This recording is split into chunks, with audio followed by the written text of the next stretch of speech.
Hello students, कैसे हो सभी। आई होप सभी ठीक होंगे। तो अभी मैं आपके सामने साइंस का चैप्टर थर्ड डिस्कस कर रही हूँ। उससे पहले मैंने 2 चैप्टर कर दिए हैं। अब थर्ड है मेटल एंड नॉन मेटल्स। तो मेटल एंड नॉन मेटल में सबसे मोस्ट इम्पॉर्टेंट क्वेश्चन है जो आता ही आता है 5 नंबर का, that is metal and non metals होते क्या हैं। मेटल्स वो चीज़ें होती हैं, वो मटेरियल होते हैं जिसमें करंट पास हो जाता है और नॉन मेटल्स में करंट पास नहीं करता है। मेटल में एग्जांपल ले लो, मेटल्स शाइन करते हैं बट नॉन मेटल शाइन नहीं करेंगे। मेटल्स में आप एग्जांपल ले लो कि ये सॉलिड होते हैं, जैसे हार्ड होंगे, लेकिन नॉन मेटल हार्ड नहीं होंगे, हम उनको ब्रेक कर सकते हैं। ठीक है, इसलिए क्या होते हैं, शाइनिंग होते हैं और नॉन मेटल्स नहीं होते। मेटल में एग्जांपल ले लो, जैसे स्टील हो गई, आयरन हो गया, सिल्वर हो गया, कॉपर हो गया, ये सारे मेटल्स हैं। और नॉन मेटल में जैसे रबड़, प्लास्टिक, वुड, ये सारे नॉन मेटल्स में आते हैं। तो ये मोस्ट इम्पॉर्टेंट क्वेश्चन है। अनदर क्वेश्चन जो 5 मार्क्स का आता है, that is physical properties and chemical properties matter and physical and chemical properties of non metals. Clear. Physical properties होती हैं कि जैसे उनकी अपीयरेंस कैसी है, वो फिज़िकली क्या प्रॉपर्टीज़ शो करते हैं, एक मेटल एंड नॉन मेटल। और केमिकल प्रॉपर्टीज़ क्या शो करते हैं, एक metal and non metal. Clear. अच्छा, अब आप मेटल एंड नॉन मेटल का आपको डिफरेंस पता चल गया। अब इस चैप्टर में अनदर एक और चीज़ है जो आपने पढ़नी है।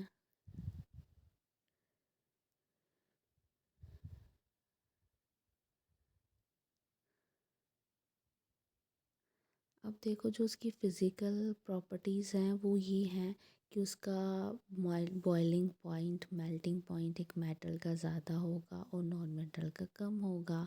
सेकंड है, जैसे इसमें ये दी हुई हैं, आयोडीन जो है वो नॉन मेटल है बट लस्टर है। कार्बन डाइऑक्साइड नॉन मेटल है but exist in different forms. ठीक है, तो आपने ये गाइड से कर लिए हैं कहीं से, पर एटलीस्ट 5 आपने कर लेनी है। उसके बाद है केमिकल प्रॉपर्टीज़ ऑफ मेटल्स। ठीक है, इसमें आपने क्या करना है कि आपको जैसे सिंपल सा आपने याद रखना है कि जब भी किसी मेटल को, ये एग्जांपल यहाँ से देखो, कहता है जब किसी मेटल को हम रिएक्ट करते हैं ऑक्सीजन के साथ तो वो मेटल ऑक्साइड बनाएगा।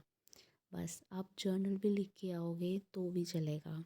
ठीक है, एग्जाम्पल नहीं भी होगी तो इट्स ओके। जो बच्चे बिल्कुल ही नहीं कर पा रहे हैं, मैं सिर्फ उन्हीं के लिए वीडियो बना रही हूँ ताकि उनको थोड़े वक्त में जल्दी समझ आ जाए। क्योंकि अगर ज़्यादा टाइम होता तो मैं डिटेल में भी आपको पढ़ाती, लेकिन अभी टाइम कम है तो मैं आपको शॉर्ट शॉर्ट में वीडियोस भेज रही हूँ। अगर किसी बच्चे को ज़्यादा डिटेल में समझना है तो आप मुझे कमेंट कीजिए, मैं और ज़्यादा डिटेल में आपको कंसेप्ट बता दूँगी। फिर उसके बाद मैंने एग्जाम्पल बता दी। ठीक है, 2 3 प्रॉपर्टीज़ कर लेना।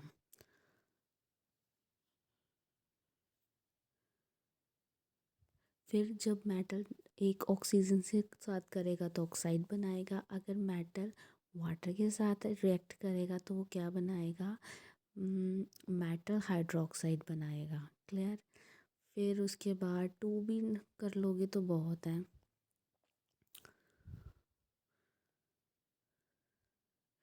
ये मोस्ट इम्पॉर्टेंट टेबल है, ये आपके सामने टेबल दिख रहा होगा, ये आपको अच्छे से करना है।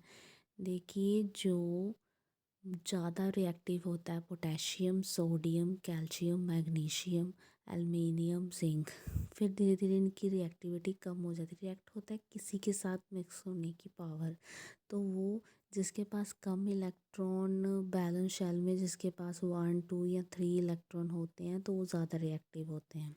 ठीक है, जैसे सोडियम का एटॉमिक नंबर 11 है तो उसके बैलेंस शेल में एक ही इलेक्ट्रॉन होता है तो वो ज़्यादा रिएक्टिव है। ठीक है, जैसे क्लोरीन है वो भी ज़्यादा रिएक्टिव है, क्योंकि उसकी बैलेंस शेल में क्या है, लेकिन वो इलेक्ट्रोनेगेटिव है। ठीक है, उसको -1 की ज़रूरत पड़ती है। यार फिर उसके बाद आ जाइए, इसमें आपको फॉर्मेशन ऑफ सोडियम क्लोराइड, जैसे ये स्ट्रक्चर आपको आ जाएंगे। जैसे क्लोरीन का एटॉमिक नंबर क्या है 17, तो उसकी इलेक्ट्रॉनिक कन्फिग्रेशन क्या होगी 2 8 और 7 होगी, क्लोरीन की 2 8 8। ठीक है, वो जैसे उसको देगा तो वो बैलेंस हो जाएगा। सोडियम की कितनी 11 है, तो वो एक जो है वो किसको देगा, क्लोरीन को। क्लोरीन भी बैलेंस हो जाएगा तो सोडियम भी बैलेंस हो जाएगा। तो दोनों मिलके क्या बनाएंगे, NaCl, that is sodium chloride.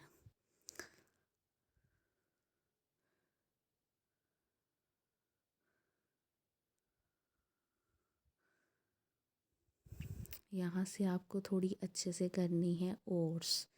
ठीक है, देखो ओर्स क्या होते हैं, कंसंट्रेशन होती है ओर की, जिसमें मेटल हाई रिएक्टिव होते हैं और मेटल लो होते हैं और एक मीडियम होते हैं। जो ज़्यादा हाई होते हैं वो इलेक्ट्रोलिसिस होते हैं और मोल्टन ओर्स होती है, प्योर मेटल होते हैं। और जो कम होते हैं वो सल्फाइड ओर्स होती हैं, रस्टिंग होती है, मेटल होता है, रिफाइनिंग होती है। जो मीडियम में होते हैं उन्हें सेमीकंडक्टर भी बोला जाता है। इसमें कार्बोनेट ओर्स होते हैं, सल्फेट ओर्स होते हैं, कैल्शियम रोस्टिंग होती है, ऑक्साइड ऑफ मेटल रिडक्शंस, ये आपको थोड़ा सा पता होना चाहिए। उसके बाद यहाँ से कुछ नहीं करना है,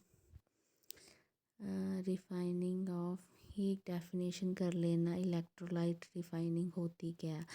कुछ मेटल्स होते हैं ये निकल सिल्वर गोल्ड की तरह जो रिफाइंड होते हैं, और दिस प्रोसेस ये क्या होते हैं, इम्प्योर मेटल होते हैं। इसमें the anode and this and thin strip of pure metal. तो इसी सोल्यूशन जो मेटल बनता है वो इलेक्ट्रोलाइट में यूज़ होता है। ठीक है, जैसे आपको इस फिगर में दिखा रहे हैं, इसी को इलेक्ट्रोलाइट रिफाइनिंग ऑफ कॉपर बोला जाता है। ठीक है, वो दूसरी साइड ऐड हो जाएगा, तो that is the electrolyte refining. Most important question है करोशन। करोशन ज़रूर आता है, करोशन का मतलब होता है जंग लगना। इस पूरे चैप्टर में 3 ही क्वेश्चन इंपॉर्टेंट है, difference between metal and non metal, दूसरा है physical properties metal and non metal की, and third question is corrosion. ठीक है, जो 3 नंबर में पूछा जाएगा। ये होता है जंग लगना, जो धीरे धीरे क्या हो जाता है, डैमेज हो जाता है, जैसे आयरन को जंग लगेगा। अब इसकी प्रिवेंशन भी पूछी जाती है। प्रिवेंशन में आप बता सकते हो गल्वेनाइजेशन एक मेथड है जो प्रोटेक्ट करता है स्टील और आयरन को। जैसे आजकल स्टील के गेट बनना स्टार्ट हो गए हैं, क्यों, क्योंकि जंग कम लगता है। अब पहले लोहे के होते थे क्योंकि जंग ज़्यादा लगता था, तो अब लोगों ने लोहे के गेट बनाना बंद कर दिए। अब स्टील और सिल्वर ज़्यादा यूज़ होने लग पड़ा है। ठीक है, तो ये था ओवरऑल चैप्टर। तो इसके मैंने आपको इम्पोर्टेंट बता दिए हैं, आपको वही वही पढ़ने हैं। ठीक है, तो आई होप सो कि सभी बच्चों को समझ आया होगा। अगर इस चैप्टर को और भी ज़्यादा डिटेल में समझना है तो मुझे कमेंट करना, फिर मैं आपको डिटेल में बता दूँगी। ठीक है, तो अभी के लिए सिर्फ इतना ही है। ये बहुत इजी चैप्टर है, अगर आप इसको कर लोगे तो आपके 5 8 नंबर पक्के श्योर हैं साइंस में, तो आप आसानी से पास कर जाओगे। ठीक है, प्लीज़ मेरी वीडियो को लाइक करना, शेयर करना और सब्सक्राइब करना। अगर आप लाइक करोगे, शेयर करोगे तो आपकी भी हेल्प होगी और आप अनदर बच्चे की भी हेल्प कर पाओगे। मैं क्यों वीडियो बना रही हूँ, ताकि जो बच्चे पीछे रह गए हैं, जिन्होंने पढ़ा नहीं है, तो उनको हल्का हल्का पता चल जाएगा कि हम क्या करें जिससे मार्क्स मिल सके। तो please help me and help others. Okay, और ख़ुद की भी हेल्प करो। सो अब मैं नेक्स्ट वीडियो आपको एक नया चैप्टर लेके आऊँगी। Thanks a lot, bye, take care.